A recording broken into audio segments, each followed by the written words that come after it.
A Bíblia diz no livro de Isaías, no capítulo 58, nos versículos de 1 a 14.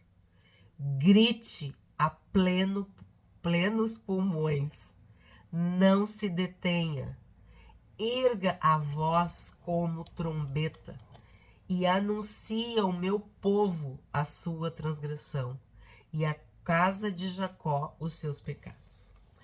Quando a gente começou esse estudo, eu falei que o profeta tinha que ser muito corajoso, que ele tinha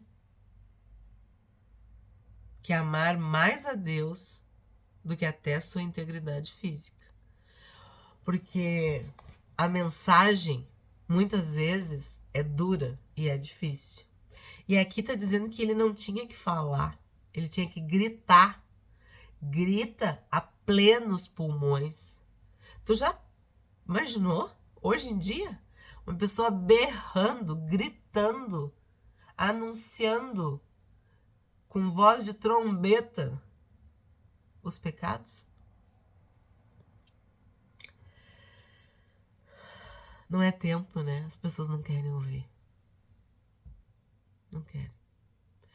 Eu lembro de Isaías, que foi... Eu não sei como falar isso. Eu não vou falar forçado, constrangido, obrigado a andar nu. Lembra que a gente estudou no início? Nu e descalço. Porque era para ser chocante. Se tu não sabe do que eu tô falando, vai lá no primeiro vídeo dessa série sobre Isaías, que tu vai ver quem foi Isaías, este profeta maravilhoso que estamos estudando e que foi citado pelo Senhor Jesus, citado por Paulo, citado por João Batista, profecias que se cumpriram, profecias que estão se cumprindo e profecias que ainda hão de se cumprir. Então, Isaías, para ser mais dramático ou mais pedagógico, para chocar, eu não sei, teve que fazer isso, andar nu e descalço. E agora, neste capítulo 58, tá falando para ele gritar como uma voz de trombeta. E para falar o quê? Deus te ama, Jesus te ama, Deus é amor. Não, é para falar dos teus pecados. Sabe que nem João Batista? Arrependei-vos, convertei-vos. Aí as pessoas dizem, mas Jesus pregou amor. Sabe por que Jesus pregou amor? Porque João Batista veio antes e perdeu a cabeça. Falando isso, arrependei-vos, arrependei-vos, convertei-vos. João Batista preparou o caminho, ele pavimentou, ele abriu para que o Senhor Jesus viesse. Porque a Bíblia diz que na plenitude dos tempos Jesus veio. Então o que acontece? O profeta é levantado por Deus antes de alguma coisa acontecer. Isso a gente viu também. Tem toda essa característica do futuro, de prever, de anunciar, mas também tem de conversão, de santificação, de salvação. O profeta, o homem de Deus e a mulher de Deus, eles têm que entregar a mensagem. Eles têm que falar o que Deus manda falar. No nosso caso, a gente tem que falar o que está dentro da Bíblia. A gente não pode aumentar nem diminuir. A gente não pode enfeitar. Porque aqui está dizendo, ó, tu tem que falar do quê? Da transgressão do meu povo e dos seus pecados. Para mim, isso é óbvio, é nítido. Não tem como tu interpretar esse texto de outra forma. Ele está dizendo, fala que eles estão errados, fala que eles estão pecando, que eles estão transgredindo. É isso que está sendo dito. Mesmo neste estado, ainda me procuram, dia a dia. Tem prazer em saber os meus caminhos, como o povo que pratica a justiça e não deixa o direito do seu Deus. Perguntam-me por sentenças justas. tem prazer em se aproximar de Deus, dizendo: por que jejuamos se tu nem notas? Por que nos humilhamos se tu não levas isso em conta? Acontece que, no dia em que jejuam, vocês cuidam dos seus próprios interesses e oprimem os seus trabalhadores. É a mesma coisa que Jesus enfrentou com os fariseus, com os religiosos de plantão, com aqueles que seguem as doutrinas dos homens, preceitos de homens, e não buscam Deus do fundo do coração. Nós vimos: me adoram com os lábios, mas seu coração está distante de mim, longe de mim. Aí aqui fazem jejum, porque querem que as pessoas saibam que eles jejuam. Mas, mesmo quando jejuam, oprimem os seus trabalhadores. Foi o que eu falei no outro vídeo. Tu quer servir a Deus desde que alguém seja excluído da graça de Deus para que tu consiga. Eis que vocês jejuam apenas para discutir, brigar, olha isso, e bater uns nos outros. Jejuando assim como hoje, o clamor de vocês não será ouvido lá no alto. Isso é uma cegueira espiritual tão grande, tão absurda. Porque daí tu tá jejuando e aí tu começa a ficar de mau humor, eu imagino, irritado. E aí tu começa a brigar, discutir e bater nos outros. Seria esse o jejum que escolhi? Tu tá entendendo que é Deus que tá perguntando através de Isaías. Tu acha que eu falei isso, que era para jejuar, para ficar discutindo, brigando e batendo nos outros? Será que foi esse o jejum que eu escolhi? Que num só dia a pessoa se humilhe, incline a sua cabeça como junco e estenda debaixo de si pano de saco e cinza?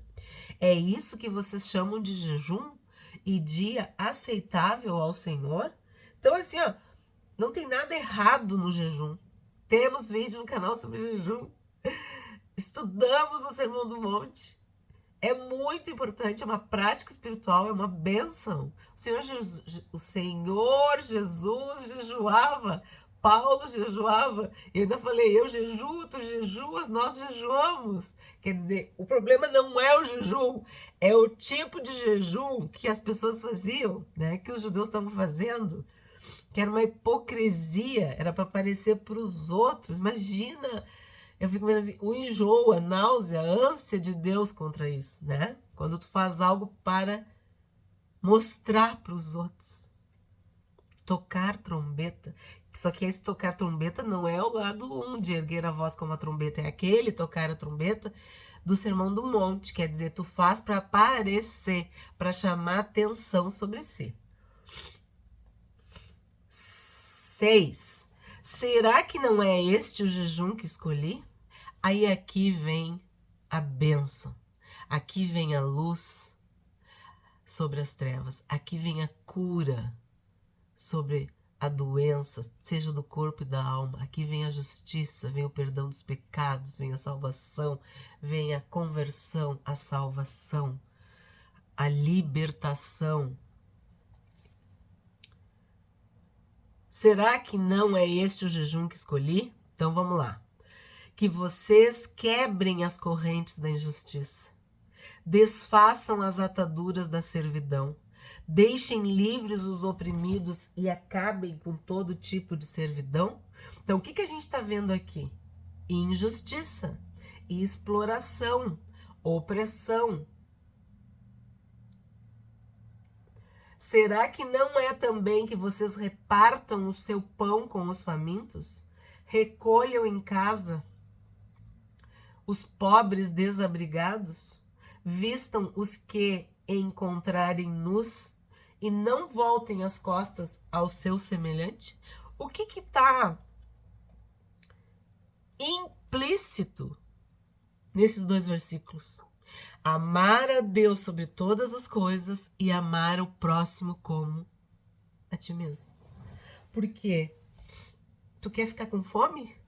Não, tu não quer passar fome. Então como é que o teu irmão tá passando fome e tu tem pão e não divide com o teu irmão? Tu quer perder a tua casa? Tu quer ficar desabrigado? E o teu irmão tá desabrigado e tu não tem um lugar para recolher, para cuidar dele? Tu tá passando frio, tu tá nu e tu vira as costas? Oh, Deus te abençoe, vou orar por ti. É assim?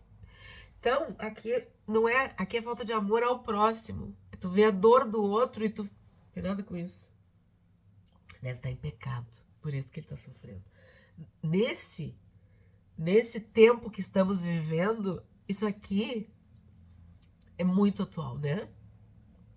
E quando fala da injustiça, da servidão, da opressão, tudo isso, tu teme a Deus, tu sabe o que Deus ensina de certo e de errado, o que tem que fazer. Então, se tu é justo, se tu é honesto, se tu é íntegro, se tu é correto, se tu não explora, se tu não oprime, tu tá temendo a Deus, tu tá amando a Deus. 8.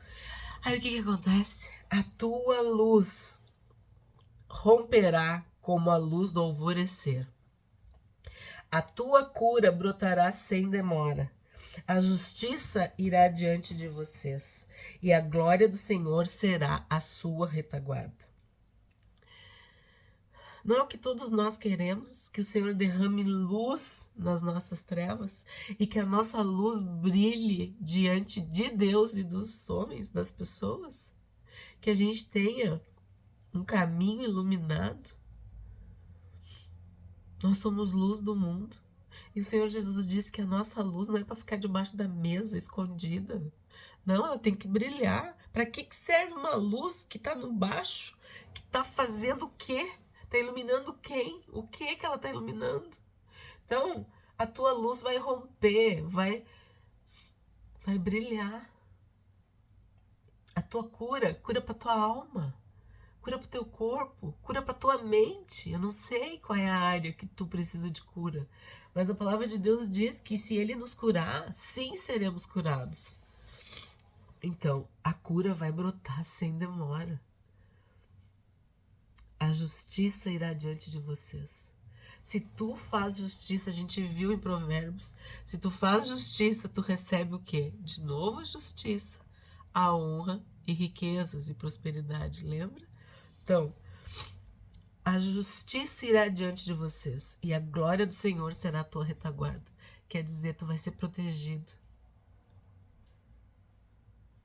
Pela frente, por trás, pelo lado. Do alto da cabeça até a planta dos pés.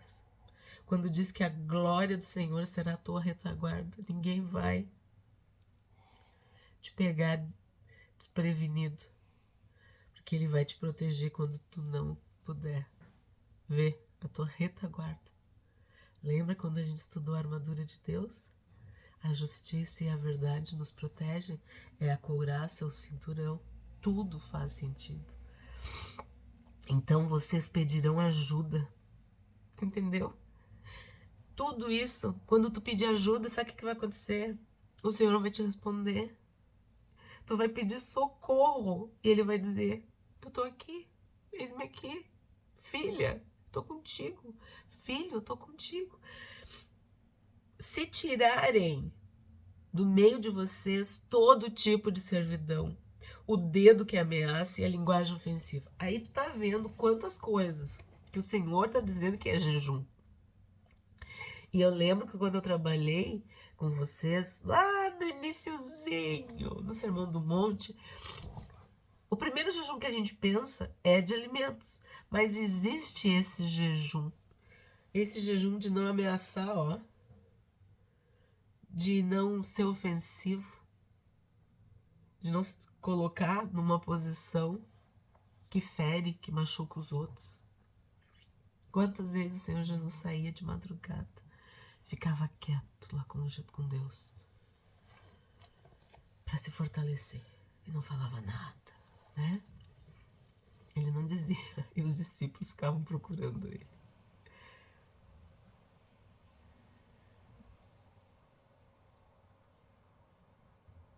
A gente precisa se retirar, muitas vezes, para não ameaçar e para não ter uma linguagem ofensiva,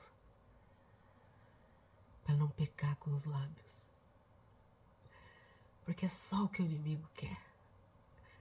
Que a gente fira a santidade de Deus com uma linguagem ofensiva, com uma linguagem caída, com uma linguagem maligna, com uma linguagem maldita. Então tu tá entendendo o que a gente já viu aqui? É muito sério esse capítulo e eu amo profundamente, porque marcou muito minha vida quando eu buscava a minha cura. Quando todos não, né? Mas tinha um diagnóstico de que eu ia morrer. E eu queria saber, Deus, eu vou morrer? E não morri. Tô aqui ainda. Então sim, Deus te responde. Ele diz, ó, a tua cura brotará. Deus nos cura, Deus nos ergue, Deus nos levanta, Deus nos fortalece. E ele diz, ó, tu vai pedir socorro e eu vou dizer que eu tô contigo. Tu não tá sozinho, tu não tá sozinha.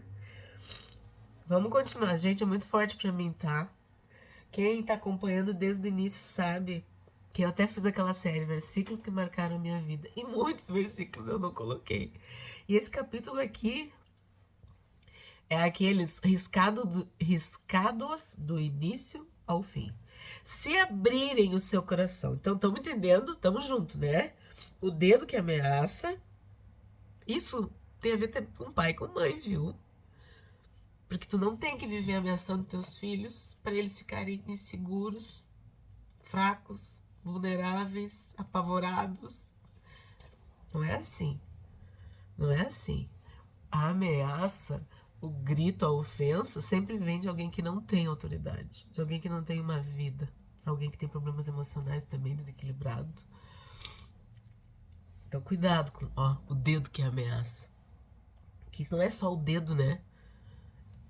É a postura, é a forma, desculpa, a forma superior, arrogante, soberba, maligna de tratar alguém que tá ou numa situação, ou numa posição inferior ou inferiorizado, enfim, diferente da tua, por qualquer motivo que seja.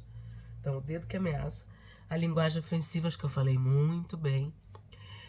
Se abrirem o seu coração aos famintos e socorrerem os aflitos, então a luz de vocês nascerá nas trevas e a escuridão em que vocês se encontram será como a luz do meio-dia. Aí tu percebe que ele volta, né? Que Isaías volta a falar dos famintos. Só que aí, olha o que ele tá dizendo. Vê se tu tá prestando atenção. Não sei como é que tá na tua Bíblia. Se abrirem o seu coração aos famintos. Aí tu vai dizer, ué, mas ele já não tinha falado dos famintos, do pão. Abrir o coração. Tu alimenta uma pessoa com amor, com carinho, com elogio, palavras de afirmação.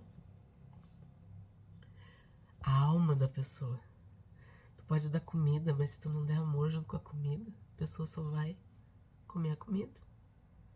Se abrirem o seu coração aos famintos. Então aqui a gente está falando de pessoas com necessidades na alma, de afeto, de reconhecimento, de apoio, de aconchego, de aceitação, de reconhecimento.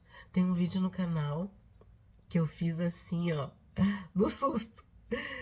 Liguei a câmera e fiz sobre os traumas, porque eu queria fazer um vídeo totalmente diferente.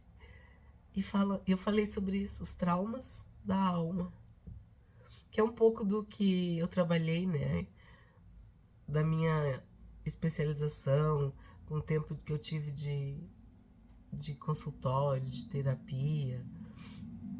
A minha abordagem sempre foi terapêutica, sempre foi clínica, à luz da palavra de Deus. Então, eu sei que tem muitas pessoas que amam a Deus, que são fiéis, mas são feridas de alma. São todas, como é que se diz, famintas, quebradas. Sofrem porque tiveram um pai abusivo, uma mãe louca, tiveram uma pessoa omissa como pai, ou uma pessoa que não era digna como mãe, não sei, ou irmãos, né? A gente viu os irmãos de Davi, como que trataram ele, né? Quando ele foi lá no dia do desafio do gigante, de Golias. Então, às vezes tu é muito ferido dentro da tua casa. Então tu tem que abrir o coração a esses famintos. Tu tem que socorrer esses aflitos. E isso aqui fala de alma. Fala de traumas, fala de dores, de memórias negativas, de questões emocionais, mentais, psíquicas. Então, tu vai dar o pão, amém. Tu vai dar a roupa, amém. Tu vai dar água, amém. Tu vai dar a casa, amém. Tu vai fazer tudo isso.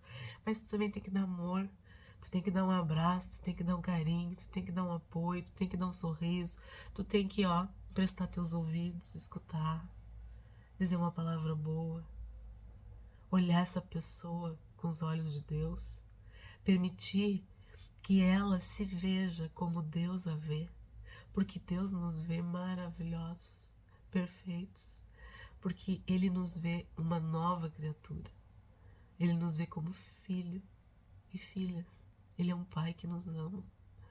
Então a gente precisa mostrar isso para as pessoas e falar para as pessoas que o valor delas não tá no que esse pai ou naquela mãe ou naquele irmão ou sei lá quem. Às vezes é o marido que te põe para baixo. Às vezes é uma esposa que é um demônio, que a gente também estudou em Provérbios. Às vezes é um filho que vem para acabar contigo. Às vezes em Cândida. A Bíblia diz que tem filhos. Nem é bom falar. Mas tem. E aí? Vai te machucando, vai te ferindo, tu vai te sentindo um lixo. E aí tu fica assim, faminta. Tu fica aflita. Tu pede socorro. E o que eu tenho para te falar hoje? A palavra de Deus te contempla nisso também. É corpo, alma e espírito.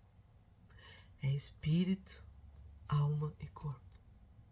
Deus te cura, Deus te fortalece e Deus te ergue. E quando tu faz isso pelo próximo, olha o que acontece contigo. A luz de vocês nascerá nas trevas e a escuridão em que vocês se encontram será como a luz do meio-dia. O que quer dizer? Vai ter uma mudança do dia para a noite, da noite para o dia. Vai ser assim, notório. E é assim. Deus nos cura, gente. Deus nos cura. Deus nos conforta, nos consola. O Espírito Santo enche a nossa vida. O Senhor os guiará continuamente. Lhes dará de comer até em lugares áridos e fortalecerá os seus ossos. Vocês serão como um jardim regado e como um manancial cujas águas nunca secam. Nunca mais vai sentir sede, porque do teu interior fluirão rios de água viva. Ossos. Por quê? Porque não vai mais ter inveja de ninguém. Tu não vai ter tristeza mais. Tu vai viver feliz com o que Deus vai te dar, com a tua porção diária do maná. Quem de mim se alimenta, por mim viverá.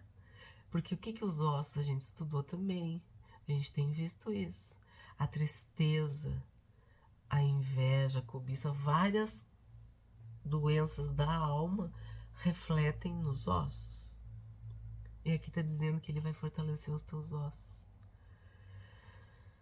E pra mim, né, a figura do jardim regado, não tem. Vai ser belo, vai ser colorido, vai ter perfume. Deus vai fazer tudo novo na tua vida. É isso que ele tá nos prometendo. Vocês reconstruirão as antigas ruínas, levantarão os fundamentos de muitas gerações. Olha isso. Se o teu avô era isso, se o teu pai era aquilo, tu te levanta na tua geração. Tu vai levantar os fundamentos. Às vezes tu é o único que serve ao Senhor Jesus, mas eu vou te falar, vai ser antes e depois de ti, porque vem uma família abençoada depois de ti. O que passou, passou. O sangue de Jesus cobriu tudo. Te levanta, levanta os fundamentos de muitas gerações, que daqui para frente a tua família vai ser de homens e mulheres de Deus, tementes a Deus, que fazem a vontade do Senhor, que andam nos caminhos do Senhor, que seguem a palavra de Deus. E serão chamados de reparadores de brechas e restauradores de veredas, para que o país se torne habitável. Eu vejo aqui novamente duas referências: ao corpo e à alma, ao que é físico e ao que é emocional. Porque quando a gente fala de brechas, são coisas pequenas, detalhes, feridas, vãozinhos, que só a gente sabe lá dentro o que a gente sente. Onde é que tá o dodói? Onde é que dói? Onde é que quebrou? Onde é que arranhou? Onde é que cortou? E restauradores de veredas já fala de estrada, de caminho, de coisas grandes, coisas que todo mundo vê.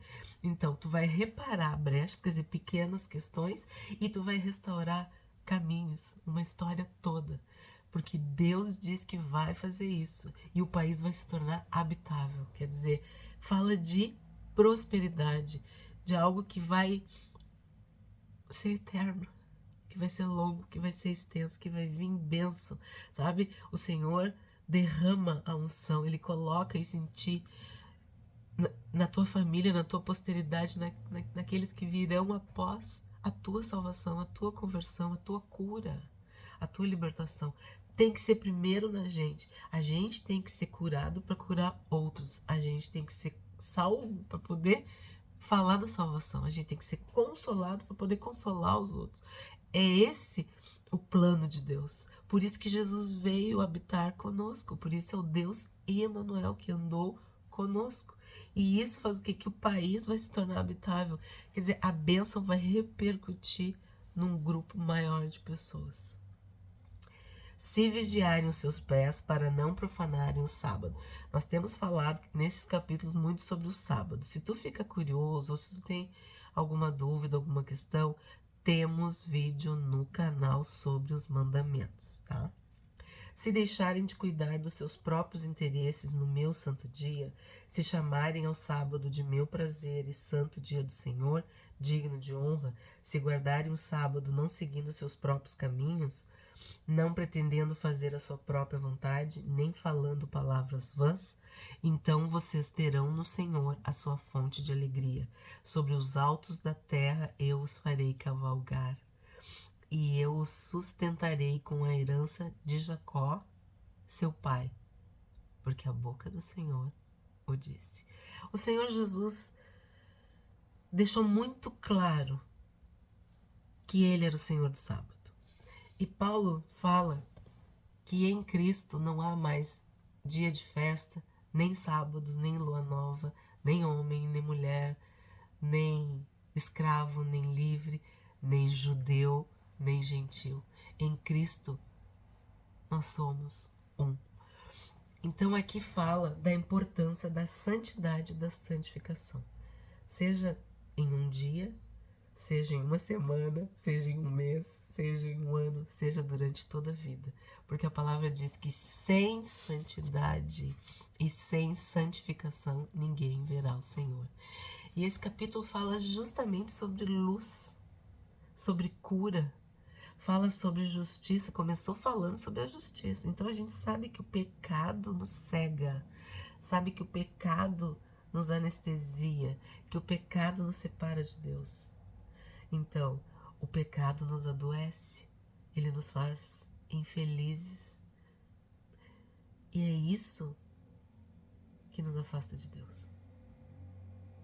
Aí não adianta tu cumprir os rituais, tu querer cumprir os mandamentos, porque o principal, que é amar a Deus e amar o próximo, tu só vai conseguir aceitando o Senhor Jesus como Salvador.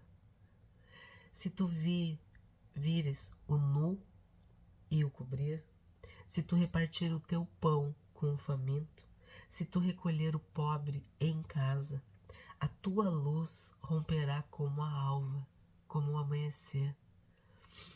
A tua cura brotará sem detença. Essa é a tradução antiga que eu tinha.